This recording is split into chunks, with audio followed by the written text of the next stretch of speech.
Estamos iniciando mais um podcast Acontece na ZL. Dessa vez eu tenho aqui ao meu lado o pastor Manu Mesa Barba.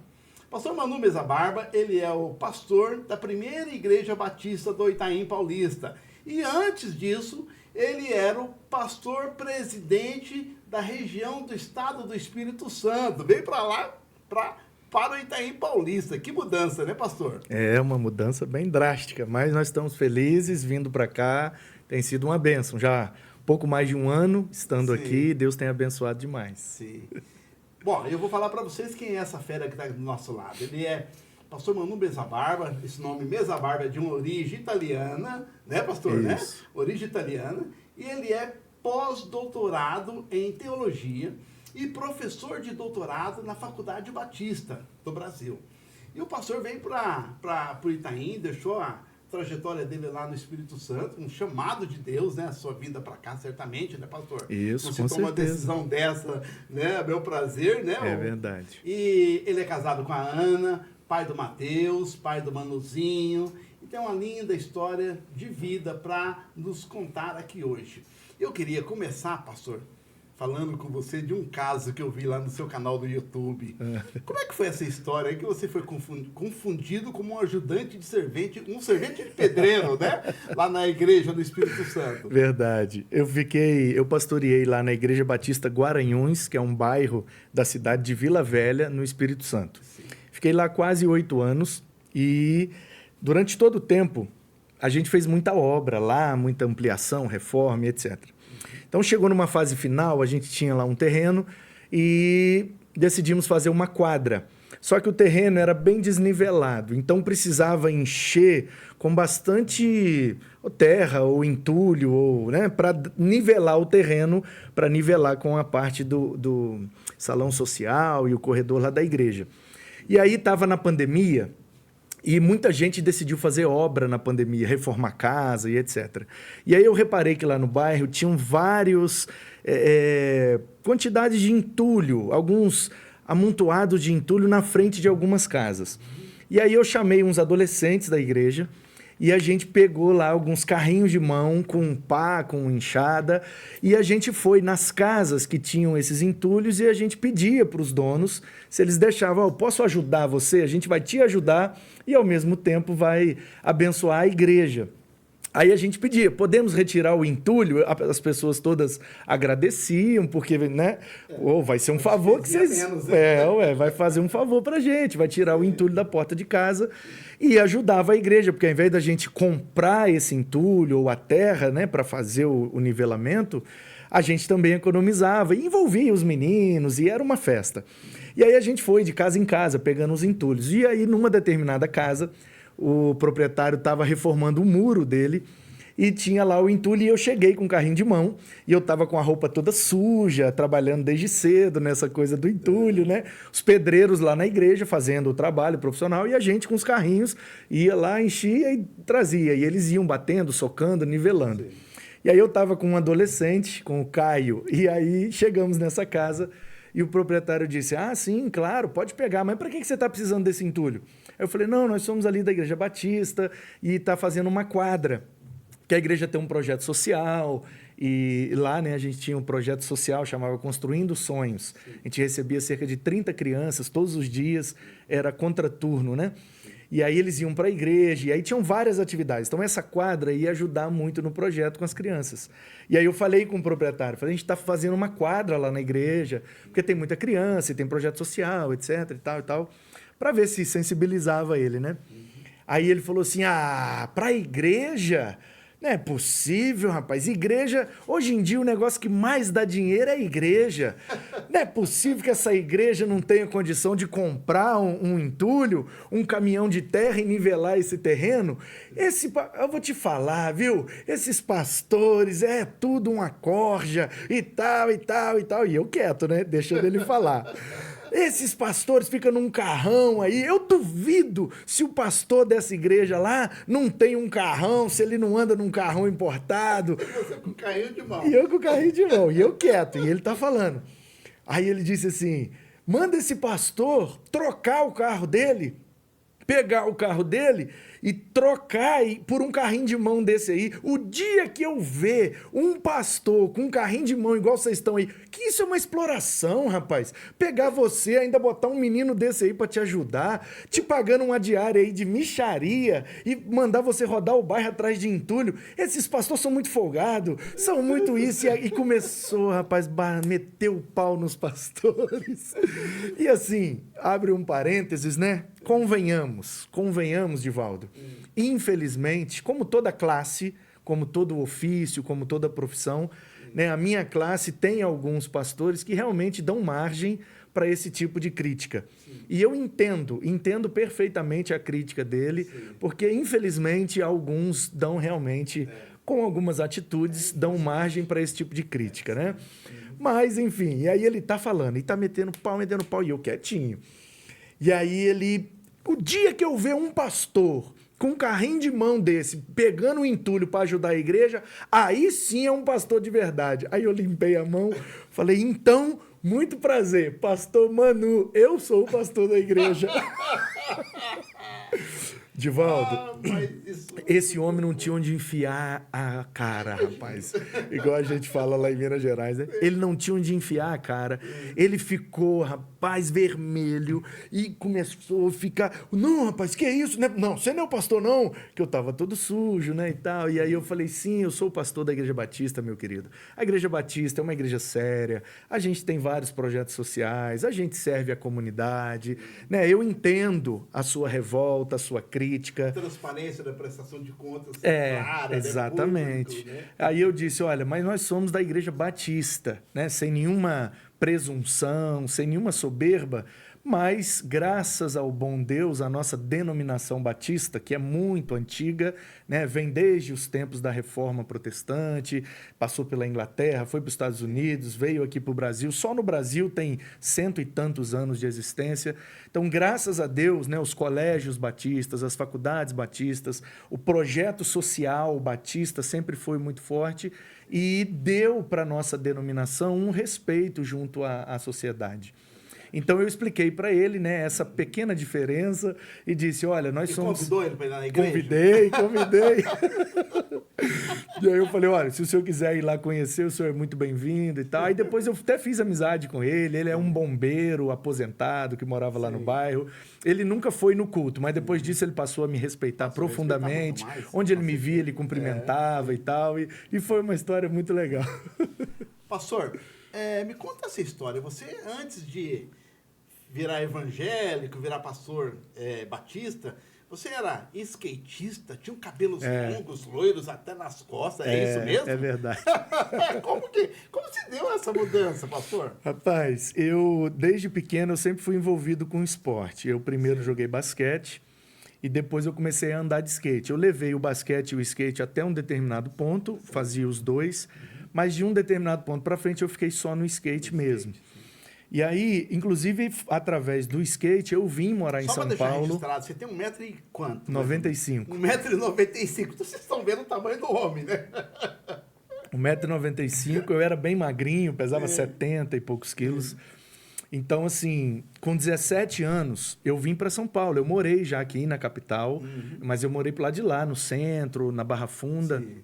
Primeiro eu morei de favor na casa de um amigo da minha mãe em Gianópolis, depois na Barra Funda e, por último, no centro, ali numa kitnet, na 24 de maio, perto da Galeria do Rock. Sim. Então, quando eu vim para São Paulo, aos 17 anos, eu já era convertido. Eu converti aos 16 anos e eu era skatista, tinha um cabelo grande, eu fiz aquelas dreadlocks, né? Cabelo tipo, o pessoal fala no popular, tipo Rastafari, né? Sim. Isso aí. Então, eu tinha cabelo grande, eu fiz dread, eu fiz de tudo. Aliás, eu já vi essa foto em algum lugar, né? Eu já vi isso aí. Eu pois não sei onde, mas eu vi. E aí, com 16 anos, eu era bem rebelde, bem, assim, desobediente, sabe? Sim. Fazia muita bagunça na escola, na rua e tal. E aí, com 16 anos, a convite de um amigo, eu fui na Igreja Batista Central, em Volta Redonda, no Rio de Janeiro. Sim. Eu sou nascido em Minas. E depois eu fui para Volta Redonda. Então, passei toda a adolescência na cidade de Volta Redonda, no Rio. Sim. E foi lá que eu comecei a andar de skate. E lá aflorou também muito a minha rebeldia.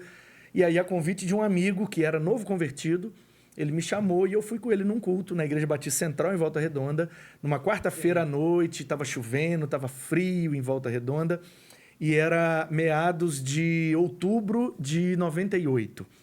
E aí eu aceitei Jesus naquela noite e dali em diante comecei o processo, né, de transformação, de adequação, e fui caminhando na igreja. Aí eu batizei em 23 de maio de 99, e quando foi no final de 99, eu mudei para São Paulo e vim para cá tentar a vida, né?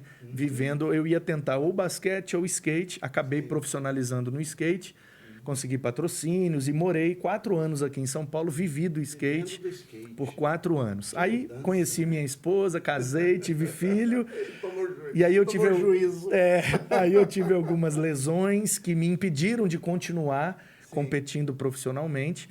E aí eu tive uma proposta de emprego.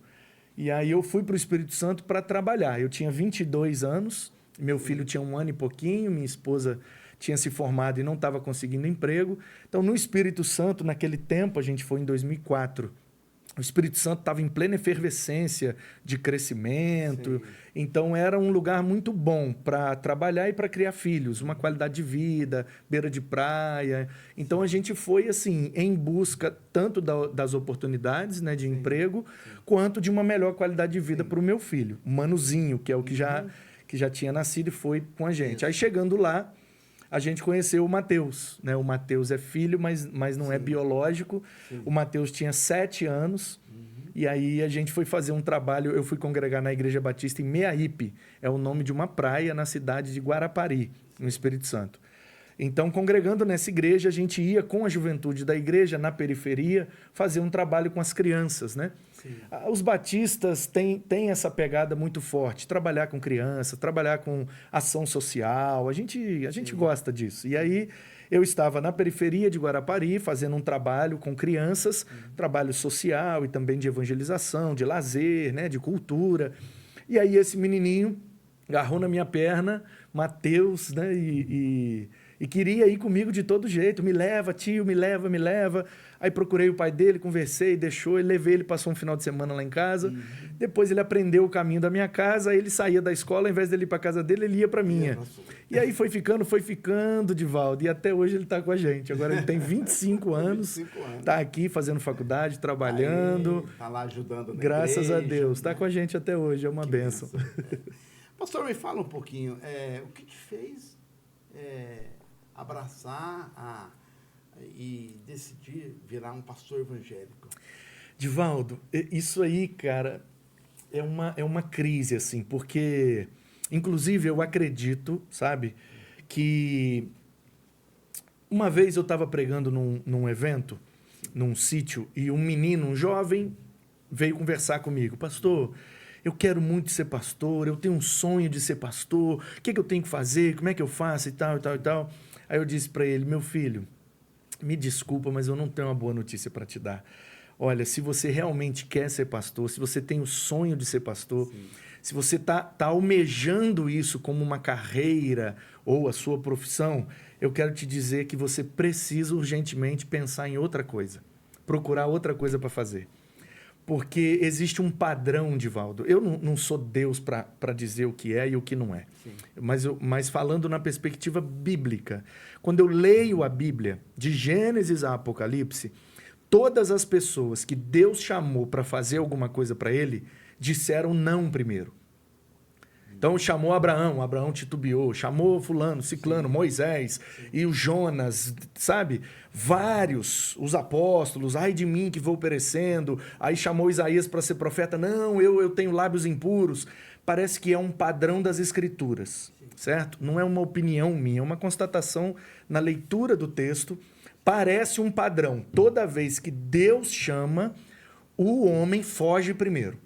E aí Deus vai caminhando, até que ele faça aquilo que Deus está chamando, porque ele não tem mais como fugir. né? No caso de Jonas, que eu acho que é o caso mais conhecido, de fuga, né? Tentou entrar no navio e ir para Tarsis, caiu no mar, jogaram ele no mar, o grande peixe, né?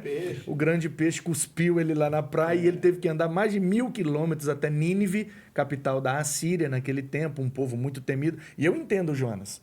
Eu, no lugar do Jonas, eu teria fugido também, porque os ninivitas eram muito cruéis, eles eram assassinos, eles eram terríveis. Era um povo muito temido.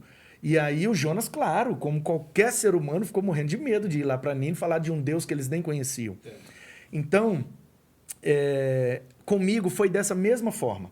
Deus me chamou, eu senti o chamado de Deus num culto missionário, eu tinha 17 anos ainda. Novo convertido, recém-batizado, mas eu achei que pudesse ser empolgação, né, no início, aquele primeiro amor e tal. E eu estava com aquela possibilidade de viver do esporte. E eu falei, quer saber, eu não vou mexer com esse negócio de seminário, de ser pastor, né? Eu vou cuidar da minha vida, vou viver do esporte, realizar meus sonhos. Depois eu vejo esse negócio aí de ser pastor. E aí eu vim para São Paulo, aconteceu tudo o que aconteceu, eu fui para o Espírito Santo. E aí eu tô lá na Igreja Batista em Meiaípe, no Espírito Santo. Lá no fundo da minha consciência, sempre tinha aquela luzinha piscando, né? De que, olha, Deus te chamou para você ter algo específico, né? Eu não tinha certeza se era o ministério pastoral, mas eu tinha certeza que Deus estava me chamando para algo específico, não só para servir na igreja, né, como um membro, como um líder, mas algo específico. E aí eu entrei nesse processo de dar aula né, na escola bíblica, de ser líder de adolescentes, de jovens, e ajudando na igreja o máximo que eu podia. E aí os próprios irmãos começam a reconhecer, né? Dizendo, Manu, prega pra gente, Manu, dá uma aula disso, dá uma aula daquilo, vai ter um culto no lar da fulana de tal, você pode pregar lá pra gente? Então, naturalmente, a igreja vai percebendo quem são os vocacionados e vão dando oportunidade. Sim. Aí a gente prega, a gente dá aula, a gente lidera, faz um evento, faz uma coisa, faz outra, e a igreja vai vendo, esse rapaz tem um chamado, esse rapaz tem a vocação, ele leva jeito para a coisa. Sim. E aí a igreja vai meio que conduzindo o vocacionado para a sua vocação, né? Então, comigo foi esse processo natural, que é o que acontece com a maioria, na Igreja Batista, pelo menos, né, é o meu ponto de vista, porque é onde eu convivo na maior parte do tempo. Então, na Igreja Batista funciona assim, a igreja vai identificando os seus vocacionados e vai dando oportunidade e ele vai indo. E se ele for fluindo e for continuando, uma hora, inevitavelmente... Confirmar mesmo que ele é chamado. Aí é inevitável, ele vai acabar desempenhando aquilo que Deus chamou. No meu caso, a igreja foi me empurrando e eu acabei indo para o seminário, estudei lá em Vitória, no Espírito Santo. E aí a faculdade de teologia, né, o bacharel em teologia. E aí tem toda uma prova, tem toda uma seleção, né? A denominação batista ela é bem criteriosa com a ordenação dos pastores. Então a gente faz várias provas, a gente precisa de vários documentos, vários títulos. Tem uma série de fatores até a gente chegar na consagração pastoral. Isso é muito bom, né? Porque mostra a seriedade, né? Da denominação batista, né? E como eles encaram essa questão da formação e mais ainda de identificar essa pessoa que tem realmente o chamado, né? Para seguir na carreira de pastor, né? É isso, exatamente. Então, a ideia de ter essa quantidade de critérios é essa mesmo, é dar uma filtrada, né? Isso. É lógico que, vez por outra, a gente acaba tendo alguns problemas, né? Sim. Mas é uma forma da gente evitar os problemas no futuro, é dificultar o processo de consagração para que só realmente aqueles, né, que demonstram mesmo caráter, vocação, espiritualidade, maturidade. Então, é uma série de processos que você tem que passar e uma série de provas que você tem que fazer. E às vezes é prova mesmo, né? Como o nosso concílio, são vários pastores da região, são convidados. Sim. E o candidato ao Ministério Pastoral Batista, ele é obrigado a responder qualquer pergunta da vida dele, da Bíblia e da teologia. Sobre ética, sobre moral, sobre a história da igreja e dos batistas. Todos os pastores da região são convidados e fazem perguntas para esse candidato e ele precisa responder satisfatoriamente. E os examinadores que fazem as perguntas Depois franquio uma palavra para todos os pastores presentes. Qualquer pastor pode fazer qualquer pergunta. Já pensou, Divaldo? Se não for respondido, tá fora. Já pensou, cara? Qualquer pergunta sobre a Bíblia, sobre a teologia e sobre a história da igreja.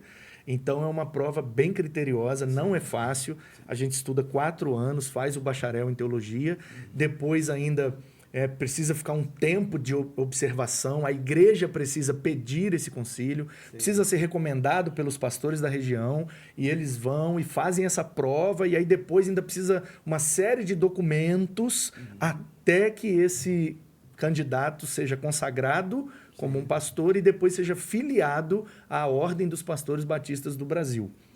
Que eu tive o privilégio de presidir lá no Espírito Santo, presidi os pastores batistas lá. Que você é o vice-presidente hoje? Hoje eu sou vice do Brasil. Do Brasil. Vice-presidente dos pastores batistas do Brasil. São cerca de honra, 15 mil pastores. Que bom. Então, esse é o processo, é bem difícil, mas ao mesmo tempo dá uma certa segurança para a gente. Exato. Me fala um pouquinho, pastor, você saiu do Espírito Santo ano passado, veio para o Itaim Paulista, né? É uma mudança muito grande, né? Você vai da praia, né? Curtindo o mar o tempo todo, né? Uma cidade gostosa. De repente vem parar aqui na periferia da Zona Leste de São Paulo, né? Como se deu essa mudança e como que está hoje a sua adaptação aqui, né? Casa nova, morando aqui na Zona Leste, né? Como que está sendo feito? Divaldo, foi da seguinte maneira, vou resumir. Eu estava, como eu disse, a gente fazendo essa quadra lá na igreja, a gente estava terminando a fase de acabamento, né? Quando eu cheguei na igreja, a gente iniciou um projeto de reforma, de ampliação e de melhor estruturação da igreja lá. Quase 8 anos depois, eu já estava no final desse processo. Então, a igreja já estava praticamente pronta. E foi chegando um período em que eu percebi que, uma vez que eu tivesse terminado toda a obra e concluído todos os projetos que eu iniciei lá na igreja, eu comecei a me perguntar assim, qual seria um motivo ou a motivação de eu permanecer naquela igreja? Né? Porque na denominação batista, o pessoal que nos assiste talvez pode não conhecer os nossos detalhes, né? Então, na denominação batista, a gente tem um dos nossos princípios é a democracia. Tudo que a gente vai decidir é votado em assembleia. Então, todo membro de uma igreja batista, eu digo igreja batista brasileira, né? Porque o nome batista é um nome bíblico, é um nome de domínio público. Então, muitas igrejas chamam batista no nome, mas não são da Convenção Batista Brasileira. Então, quando eu digo igreja batista brasileira, eu estou me referindo a essas igrejas. Exato. São chamadas popularmente entre os evangélicos de batistas tradicionais, porque são os mais antigos. Então, a gente tem esse princípio da democracia e tudo é votado em assembleia. Todo membro de uma igreja batista brasileira, ele tem vez, ele tem voz e ele tem voto. São os chamados 3 Vs do membro batista. Vez quer dizer, ele pode ser líder, ele pode desempenhar qualquer função na igreja, desde que ele seja aprovado numa assembleia. Então, ele tem vez. Ele tem voz, porque ele pode pedir a palavra, ele pode pedir explicação, ele pode pedir qualquer dúvida que ele tiver. Pode pedir os documentos. Ele pode ir na secretaria da igreja, pedir o relatório financeiro, quero saber quanto é que está gastando com tal coisa, quanto é que o pastor ganha, quanto é que tal funcionário ganha. Ele pode ter acesso a qualquer informação da igreja. Transparência total. Muito bom. Então, tem vez, tem voz e tem voto. Então, tudo que vai ser feito na Igreja Batista precisa ser votado pela Assembleia daquela igreja. Convoca-se a Assembleia, os membros vão, os assuntos são expostos e todos votam. Se ganhar, faz. Se perder, não faz. É simples assim. O pastor da Igreja Batista não manda nada. Se não aprovar na Assembleia, ele não pode fazer. A Assembleia é soberana. Então, chegou naquele ponto em que eu comecei a me perguntar, porque estava chegando a data da próxima eleição, né? Cada igreja tem um estatuto e às vezes varia. Tem estatuto que diz que o mandato da diretoria é de 1 ano, às vezes é 2 anos, às vezes é 3, às vezes é 5. Cada igreja tem essa liberdade de fazer da maneira que melhor seja para aquela região. Então, a nossa igreja lá, ela tinha uma eleição anual. Todo ano, eu tinha que ser reeleito como pastor presidente da igreja. Eu e toda a diretoria, né? Os vice-presidentes, tesoureiros e secretários. Estava se aproximando a data da reeleição E eu estava, sabe, num diálogo com Deus, assim, Deus, está se aproximando, eu vou ser reeleito para ficar mais um ano aqui, né? Eu estou terminando tudo que eu senti que Deus tinha me levado para lá para fazer. Sim. E eu comecei a me perguntar, eu vou ficar para mais o quê, para mais o quê, para mais o quê, né? Que eu gosto muito de desafio, gosto muito de dificuldades. Então estava chegando um tempo em que todos os desafios estavam sendo vencidos, as dificuldades foram superadas, a igreja estava ficando toda prontinha, tinha gente, tinha tudo, né? Dinheiro, finanças saudáveis, liderança, tal. Falei, puxa vida. Aí eu comecei a conversar com Deus sobre isso, né? Se o Senhor gostaria que eu ficasse aqui por mais um tempo, comecei a pedir sinais a Deus, né? Para Deus me sinalizar de forma que eu entendesse que era para eu continuar lá ou não. Então, na Igreja Batista funciona assim. O pastor ele pode sair a hora que ele quiser, basta que ele assine uma carta de exoneração, ou na próxima eleição que tiver, ele diz que ele não se candidatará mais, e aí o mandato dele se encerra naquela data. Ou a igreja também pode exonerar o pastor. Sim. Pode demiti-lo, né? Desde que seja votado em assembleia. Então, para que um pastor seja empossado como pastor presidente ou até mesmo auxiliar numa igreja, precisa ser votado em assembleia. E para que o pastor seja demitido ou exonerado da igreja, tem que ser votado em assembleia. No final das contas, né, a gente entende que os membros reunidos buscam a vontade de Deus e a vontade de Deus se revela naquela votação. É verdade, a gente precisa dar o braço a torcer de que nem sempre o resultado da votação expressa realmente a vontade de Deus. Mas a gente entende que todos os membros daquela comunidade precisam ter o direito de opinar e de votar. Resultado, a igreja daqui do Itaim ficou sem pastor, né? E aí, ficando sem pastor, ela começa, então, a entrar no processo que a gente chama de sucessão pastoral. Convidar um novo pastor para vir para cá. Isso. E aí a igreja elege uma comissão, alguns irmãos foram eleitos para ser a comissão da sucessão pastoral, e essa comissão vai buscar os possíveis candidatos. Isso. Pastores da região, de fora, do estado de São Paulo, de outro estado, de outra cidade, né? Quais são os pastores que estariam dispostos a concorrer ao cargo de pastor-presidente na PIB Itaim? Basicamente é assim que funciona. Então eu estava lá no Espírito Santo, tendo esse diálogo com Deus, se era para eu continuar lá ou não. E a igreja aqui tendo um diálogo com Deus de qual pastor... Procurando o pastor. Qual pastor que a gente vai chamar, né? E aí a igreja aqui tinha o pastor João Martins, que era pastor interino, né? Isso. Interino quer dizer aquele pastor que está por enquanto, até a chegada do pastor presidente, conduzindo a igreja, orientando. O pastor João Martins foi lá em Vitória, na Assembleia da Convenção Batista Brasileira. Sim. Então, teve lá o Congresso dos Pastores, e aí, como eu era presidente lá, eu era o anfitrião, eu estava recebendo a Assembleia do Brasil todo. Sim. E aí, a Comissão de Sucessão Pastoral, pesquisando na internet, descobriram o meu nome. E pediram, aí assistiram algumas coisas minhas na internet, viram que eu era o presidente lá do estado, e assistiram alguns cultos da igreja de lá. Sim. Parece que gostaram do que viram, e aí pediram ao pastor João que ele, indo lá em Vitória, fizesse um contato comigo. Pastor, sonda ele lá, vê se ele não está aberto, se ele não está disposto. Vai que rola, né? Vai que rola. Vai né? que rola, ou vai que cola, né? Vai que cola. E aí eu estava lá, estava feliz, estava satisfeito, estava muito bem, graças a Deus, mas internamente com essa crise. Continuo, não continuo, o que eu faço da minha vida? Conversei com a minha família, a gente entrou num período de oração por isso. E aí o pastor João me chamou para conversar e me expôs, falando que a PIB Itaim estava me acompanhando pela internet, o meu nome tinha surgido e havia uma possibilidade se eu estaria disposto a vir conhecê-los. E aí nós marcamos, um mês depois eu vim para conhecer a igreja, eles me conheceram, né? Vim com a família, eles me conheceram, eu conheci a igreja, a gente voltou para casa e o processo foi até maio. Eu vim em fevereiro. O pastor João conversou comigo em janeiro, eu vim em fevereiro, quando foi em maio, teve a assembleia, aí foram vários nomes, vários candidatos, e aí o meu nome foi aprovado na assembleia, a igreja me fez então o convite. E aí eu pedi alguns dias para responder esse convite. De passagem, seu nome foi aprovado quase por unanimidade, né? Que chegou a 98, 99%. 99, alguma coisa. Teve um voto contrário. Sim. E o curioso, Divaldo, interessante você lembrar disso, porque o último sinal que eu havia pedido a Deus, porque eu estava muito na dúvida, e eu pedindo a Deus para me esclarecer qual era a vontade dele, fui pedindo alguns sinais, me mostra, Senhor.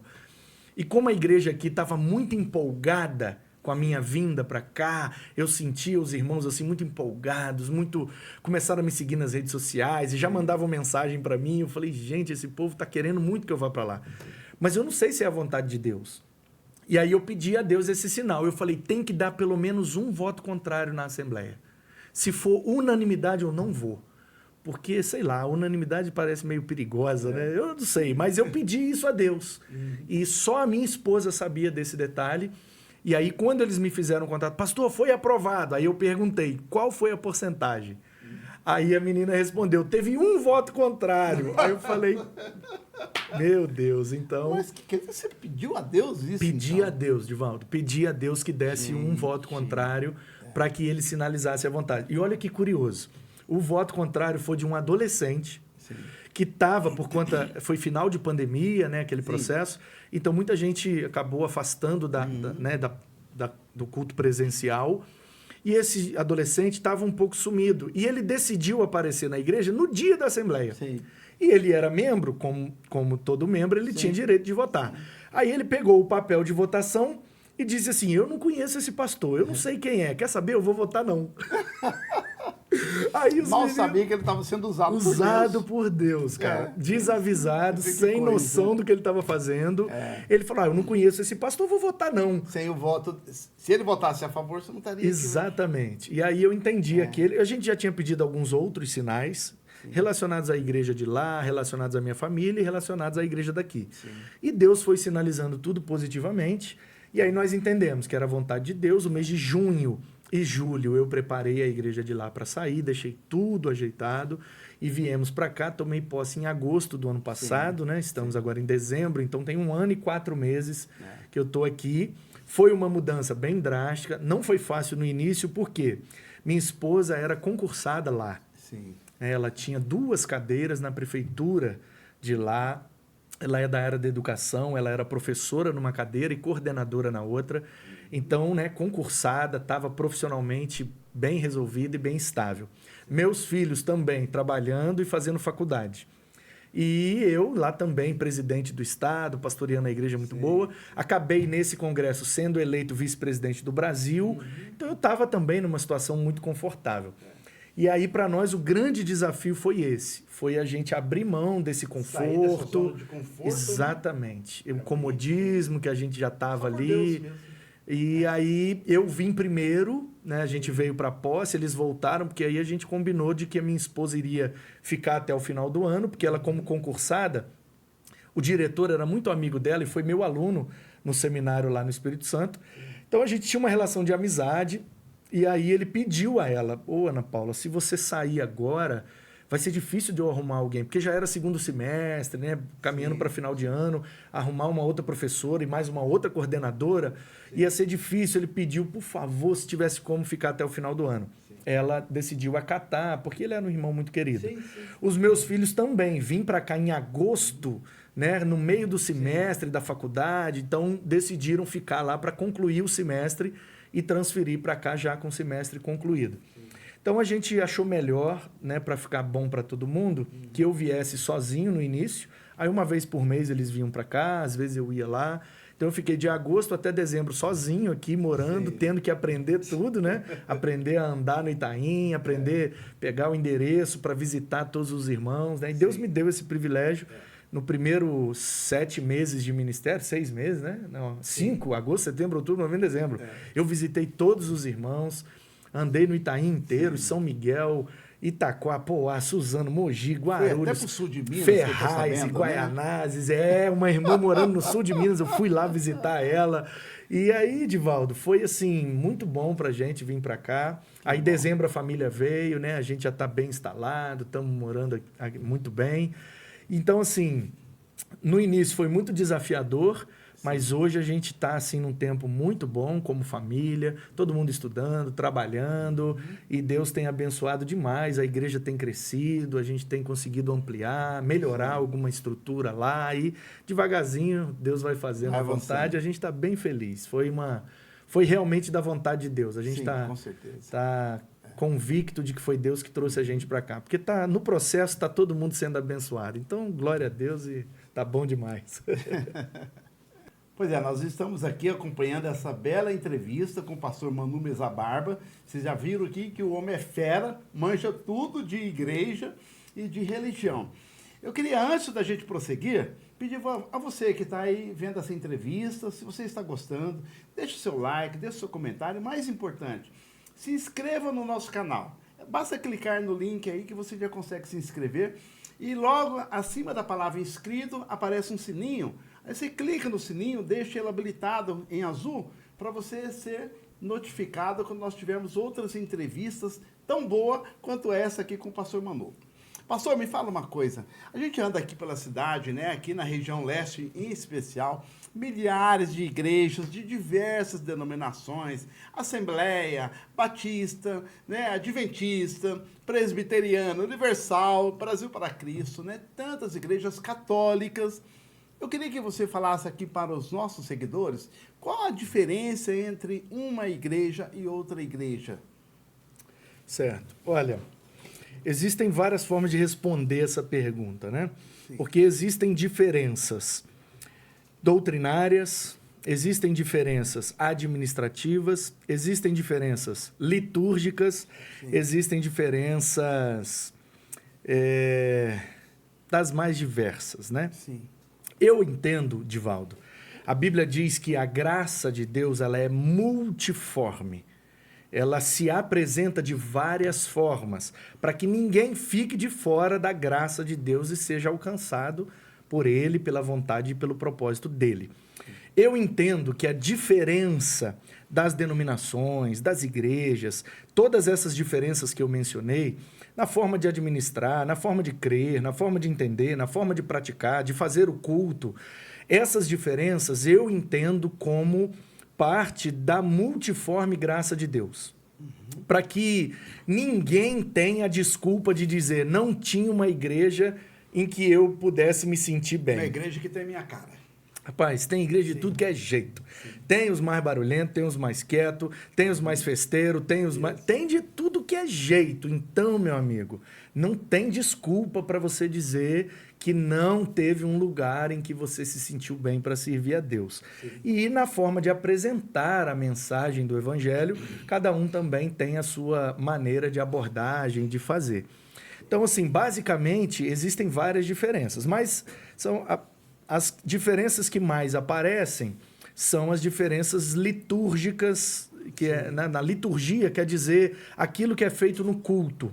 Então, tem igrejas que são mais assim efusivas, né? São mais, como o povo fala aí no popular, né? Às vezes mais barulhentas. São as pentecostais, né? Então, aí já seria uma diferença doutrinária. Sim. A liturgia também ela apresenta diferenças, né? Uhum. E também as doutrinas. Então, tem dentro do cristianismo, a gente tem os ortodoxos, a gente tem católicos, e depois da Reforma Protestante, a gente teve, então, as chamadas, entre aspas, igrejas evangélicas, né? Sim, ou protestantes. Começou assim o movimento, depois... Sim. Então, assim, a gente tem a luterana, a anglicana e a presbiteriana e a batista, que são dissidentes da Europa pós-reforma protestante. Elas foram para a América do Norte e depois vieram para a América do Sul, de forma que, da reforma protestante para frente, acabou tendo essas igrejas quase que espalhadas pelo mundo. Sim. E aí, recentemente, na virada do século XIX para o século XX, 100 e poucos anos atrás, nós tivemos lá em Los Angeles, na Califórnia, numa rua chamada Azusa, onde nasceu ali com um pastor chamado William Seymour, o movimento chamado pentecostal, que é a compreensão de que a prática dos dons seria um pouco diferente do que aqueles históricos, clássicos ou chamados tradicionais faziam. Sim. Então, as igrejas pentecostais, oriundas desse movimento, da Rua Azusa, na Califórnia, eles então começam a fazer um culto num formato diferente e praticar alguns dons de forma diferente. E aí surge a principal diferença ali no ramo dos protestantes ou evangélicos, que são assim, aí tem a primeira, não sei se eu chamo isso de divisão ou de multiplicação, porque acho que quanto mais vai aparecendo, não sei se está dividindo, acho que está multiplicando, né? Está multiplicando. Então cada um tem um ponto de Sim. vista, mas a primeira ramificação que a gente tem é a chamada pentecostal. Aí depois dessa sai uma nova ramificação chamada neopentecostal, que é um pentecostalismo mais novo, que aí já é dos anos 60, 70 para cá. E aí dentro de cada ramificação dessa, a gente ainda vai ter várias vertentes, cada um com o seu detalhe que torna aquela igreja ou aquela denominação um pouco diferente da outra. Mas eu, particularmente, gosto de todas, respeito todas, tenho diálogo, relacionamento, amizade, prego em várias delas. Então, eu acho que tudo isso faz parte da multiforme graça de Deus e é isso mesmo. Tem que ter mesmo a quantidade que tiver e diferença que tiver. Eu não tenho crise com isso, não fico... Deus não me chamou para ganhar debates. Deus me chamou para ganhar vidas. Então, eu não gosto de debate. Eu gosto do diálogo. Eu aprendo com eles, eles aprendem comigo, a gente troca, a gente cresce e vamos para frente. O negócio é amar a Deus e as pessoas e está tudo certo. É isso mesmo. Falando agora da Igreja Batista, no Brasil como um todo. É uma igreja que tem uma atuação social muito grande, né? Procura participar de eventos importantes. Eu me lembro, agora, recentemente, na guerra da Ucrânia, veio aí todo um trabalho lá na Ucrânia, trazendo pessoas que estavam fugindo da guerra, né? Também em relação lá ao Afeganistão. Queria que você falasse um pouquinho sobre essas ações macros da igreja, né? Através de missões internacionais, que é um departamento da igreja, né?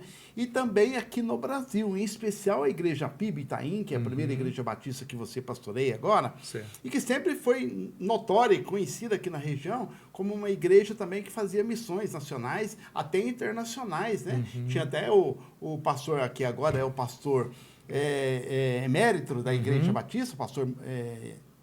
Arídio Pereira Barreto, que sempre fez uma grande ação social, né, que agora está na sua mão continuar esse trabalho. Fale para mim um pouquinho dessa ação internacional da igreja e também da ação local dela aqui. Certo. Nós temos, na denominação batista brasileira, 4 que a gente chama de juntas. Junta quer dizer um grupo de pessoas focado para... Departamentos. Departamentos, tipo isso. Então, nós temos a junta de missão local, que é a PIB Itaim. A missão que a igreja faz aqui no Itaim, que envolve também a ação social. Distribuição de alimentos, remédios, né? Atendimentos. Então, a PIB Itaim tinha o ônibus que rodava, o sopão da madrugada. Aos surdos, né? Aos garotos da rua lá, que vai lá jogar futebol, tem a quadra aberta para a população. Então, a gente serve a comunidade de várias formas. Com a quadra, com os esportes, cedendo o espaço para a comunidade. O skate. O skate, as escolas, né? Para fazer uma formatura, para fazer algum curso, para usar o espaço da igreja. E para fazer esse trabalho social de alimentação, de saúde, seja qual for a demanda que aparecer, a gente está disposto a ajudar a comunidade. Depois a gente tem a junta de missões estaduais. São ações feitas visando a esfera aqui do estado de São Paulo. Quais são as demandas do estado de São Paulo que a nossa denominação aqui pode ajudar? Então tem vários projetos, vários trabalhos que também envolvem a área social. E aí vem a junta de missões nacionais. A gente começa a pensar, então, no Brasil. O que a nossa denominação pode fazer no Brasil para servir melhor a população brasileira. Então, nós temos projetos na Amazônia, com os ribeirinhos, temos projetos no Sertão, temos projetos em várias regiões, praticamente em todas, né? Em todas as regiões do Brasil, em vários estados. de forma que a gente vai buscando. Então, lá no sertão tem projetos para gerar água, poço artesiano. Tem os radicais da Amazônia. Os radicais, também, que são né? jovens Os nossos que ribeirinhos. doam 1 ou 2 anos da vida deles e vão para trabalhar ou no sertão, ou nas Cracolândias, ou na Amazônia, com os ribeirinhos, com indígenas, com vários quilombolas. A gente tem vários projetos. Só que a gente não é assim, seguindo aquele princípio bíblico, né, de que uma mão faz, a outra não deve saber. A gente também não fica dando muita mídia, muito confete, divulgando isso, para não parecer que a gente está também apelando, né? Mas a gente tem vários projetos, vários. E também em nível mundial, né? A nossa junta de missões mundiais tem mais de 2 Aí não tem mil. como escapar da mídia, o que deu na televisão. Aí às vezes a mídia, nacional, quando né, a mídia vem até nós e eles propõem Sim. fazer uma matéria, a gente deixa eles divulgarem, mas a gente não fica buscando muito isso não. Sim.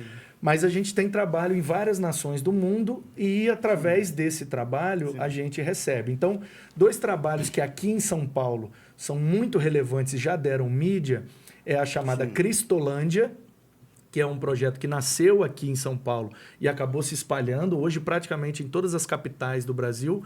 Onde tem uma Cracolândia, a Igreja Batista vai lá e bota uma Cristolândia. Aluga um ponto perto da Cracolândia e atende os usuários, isso. Usuários com banho, com café da manhã, almoço, com janta, com corte de cabelo. Orientação. E todo tipo de orientação que ele precisar. Mas ele não é obrigado a fazer nada. Ele chega lá, ele quer comida, ele tem, ele quer banho, ele tem. Ah, eu preciso de uma roupa nova, a gente tem para dar para ele. Então a Cristolândia ela faz esse atendimento social e humanitário para o usuário. Agora, se ele pedir recuperação, se ele pedir a comida, a gente dá a comida. Pediu a roupa, dá a roupa. Agora, se ele falar, eu quero sair dessa vida de droga. Aí a gente tem vários sítios de recuperação, onde esses alunos, que a gente chama de alunos, né? Sim. Porque os sítios são abertos, ninguém é obrigado a ficar lá, o portão fica aberto, é tudo aberto. Então, a maneira que a gente encontrou de tratar a dependência química foi nessa forma terapêutica e espiritual. Então, não tem medicação, não tem obrigação, não tem nada forçado. A pessoa vai lá para o sítio e lá no sítio ele aprende a fazer pão, aprende a silcar a camisa, aprende a consertar carro. Cada sítio tem uma demanda de formação profissional. Então, o aluno ali ele é tratado terapeuticamente, ele é tratado espiritualmente, é dado a ele uma profissão, e encaminha-se ele, as igrejas apoiam esse projeto, recebendo os alunos e encaminhando de volta ao mercado de trabalho. O legal é que esses projetos todos são financiados pelos membros da igreja. Financiados pela nossa denominação. Não Aliás, me permita uma colocação, pastor. Eu acho que deveria haver, sim, um apoio do Estado, seja do governo federal, estadual e municipal, para atender essas denominações religiosas que têm esse trabalho social relevante. Aqui mesmo no Itaim Paulista tinha o SECOM, Centro de Convivência, né? Que reunia todas as crianças. Falava que era para criança, mas tinha adulto de 30 anos lá, que a idade mental parecendo de 3, 4 anos, e que a irmã Creuzinha ficava lá cuidando e encaminhando para tratamentos médicos e ajudando. Era um centro de convivência. Não avançava muito porque não tinha recurso, né? Para avançar mais. Mas é um tipo de trabalho que eu acho que o poder público precisa rever essa ideia de que não se deve colocar projetos com verba pública em denominações religiosas sérias, tão sérias como é a Eu acho que isso aí Batista. envolve o princípio da laicidade, né? O Estado é laico, então ele não pode ter envolvimento com religião, e envolve também um dos nossos princípios, que é a separação da igreja e do Estado. Então, a Igreja Batista, ela não recebe nenhuma verba pública, ela prefere andar separada do Estado, apoiando... É uma própria escolha da própria igreja, Isso, então, a gente apoia, a gente sim. ajuda, a gente prefere o caminho inverso. A gente ajuda o Estado e não o Estado. Estado ajudar a gente. Muito bom. Então, um dos princípios batistas é a separação entre a igreja e o Estado. Sim. É porque houve um momento da história da igreja em que igreja e Estado se fundiram, né? E era a mesma coisa. A gente, então, prefere essa separação de forma que todas as igrejas do Brasil, se unem em ofertas para custear todos esses projetos. Então, onde tem uma Cracolândia no Brasil, a Igreja Batista botou uma Cristolândia que age dessa forma. E aqui, no nosso interior do estado, Infelizmente, eu não posso dar muitos detalhes por né? conta de questões também religiosas. Sim. Mas no interior do estado, nós temos um sítio que recebe refugiados. Então, todo refugiado, na sua imensa maioria do Oriente Médio, a gente sabe, lá tem sempre guerra, tem sempre, né? Afeganistão, né? Então, a gente recebe, então refugiados chegam no aeroporto de Guarulhos. Quando eles não têm para onde ir, a gente oferece ir para esse sítio. Então, a gente não faz nenhum proselitismo, que é você oferecer uma ajuda obrigando aquela pessoa a aceitar a sua religião. Sim. A gente não nem gosta e nem concorda com isso. Então, é lógico, nós somos batistas, se a pessoa pedir, se a pessoa perguntar, se a pessoa quiser, a gente tem a nossa mensagem e a nossa religião para oferecer. Sim. Mas esse não é o foco. O nosso foco é ajuda solidária, social e humanitária. Então, a gente oferece o sítio, famílias inteiras vindas do Oriente Médio vão para esse sítio, ficam lá um período de tempo onde a gente dá. Quando eu digo a gente, é a nossa denominação, né? E a gente apoia esse projeto, porque a PIB Itaim é parceira de todos eles. E aí, lá ele recebe aula de português, aula de cultura brasileira, aula de alguma profissão que ele queira exercer aqui no Brasil, alguma orientação. Encaminha as crianças para a educação. Isso. Alfabetiza as crianças em português e faz com que essa família, ou às vezes a pessoa que veio refugiada, ela aprenda, geralmente, um processo que dura 1 ano. Então, todo dia lá eles têm aulas e ele aprende como é que funciona o Brasil, como é que funciona a cultura brasileira, o mercado de trabalho no Brasil. E quando essa família ou essas pessoas se sentem prontas e aptas, então o sítio, o nome do projeto é Vila Minha Pátria. Então, lá é feito todo um processo assim, de alimentação, de tudo, para que as pessoas se sintam na pátria delas. Sim. Então, elas comem, elas dormem, elas usam roupas como se elas estivessem lá no país delas. A gente tenta dar o choque cultural o menor possível. Então, as igrejas são acionadas, as igrejas que têm mais estrutura, e é enviado. E alguma igreja recebe os refugiados e consegue arrumar um imóvel para eles morarem, e inseri-los no mercado de trabalho. E assim a gente vai. E mais de 100 refugiados já foram atendidos por esse projeto. Então, a gente tem N projetos aí pelo Brasil e pelo mundo afora, e é para nós uma grande alegria poder servir a humanidade usando a fé. E é um exemplo também que fica para outras igrejas, né, que queiram também entrar mais de cabeça, né, nessa área social. Pois é, nós estamos caminhando para o fim desse nosso bate-papo aqui, né, pastor Manu, que está sendo muito bom, né? E sem falar aqui, que vocês que estão nos acompanhando aí, ver aqui o conhecimento que o pastor Manu está nos trazendo aqui nessa rápida entrevista. E para a gente finalizar, eu queria te fazer uma última pergunta, que é a seguinte: Jesus Cristo, né, e a mensagem do Evangelho são praticamente a base do cristianismo, né? Sim. Me explica um pouco melhor sobre isso. O que é essa mensagem do Evangelho, pastor? Muito bom, Divaldo, essa pergunta, porque ultimamente é um momento que a gente vive, né? A internet, a polarização. Então, infelizmente, o ser humano está muito voltado para a discussão, para a briga, para o embate, para o debate. E eu já sou mais pelo outro lado. Sou mais pela união, sou mais pela amizade, pela fraternidade, da gente dialogar ao invés de debater. Então, assim, existem algumas diferenças entre as igrejas, entre as denominações, entre as religiões. E eu acho, assim, muito desrespeitoso o que acontece ultimamente nas redes sociais. É muita gente desrespeitando a fé do outro, a religião do outro, né? A escolha do outro. Então, eu preciso respeitar. Essa é a minha posição. Se a pessoa decidiu não acreditar em nada, não crer em nada e não querer nada, é um direito dela. Sim. E ela continua um ser humano, continua tendo valor, continua tendo dignidade e merece meu respeito, minha amizade. Então, é muita gente querendo impor as coisas para os outros. E eu não gosto disso. Acho que a gente pega mais mosca com uma gota de mel do que com um barril de vinagre. Então, a gente ser mais doce, mais amável, mais fraterno, isso vai ajudar e vai ser bom para todo mundo. Então, Então eu penso assim, que o que nos une é maior do que o que nos separa. E o que nos une é exatamente isso que você mencionou, Jesus Cristo e a mensagem do Evangelho. Então, se o irmão, a irmã lá, eles são de outra igreja, eles têm outra doutrina, eles têm outra maneira de administrar a igreja, eles têm uma outra liturgia, uma outra prática diferente da minha, mas o que nos une é maior do que o que nos separa. Sim. Eles têm um ponto da doutrina deles é diferente do meu, sim, mas Jesus Cristo e a mensagem do Evangelho é igual para nós dois. Então, seja católico, seja qualquer sim, coisa que for. E a mensagem do Evangelho é exatamente essa. Evangelho, né? É um termo grego, euangelion, que era um serviço de correios. O evangelion, ele é o correio, entre aspas, do Império Romano. Sim. Que dava as notícias para as pessoas, entregava as notícias, as mensagens.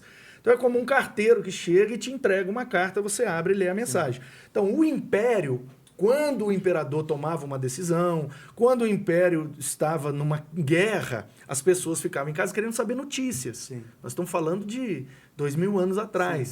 Sim. Então como é que as pessoas tinham notícia? O Império, e isso começou com o Império Romano, foi uma inovação, o Império dava esse serviço para a sua população, cobrava o imposto, mas oferecia esse tipo de serviço.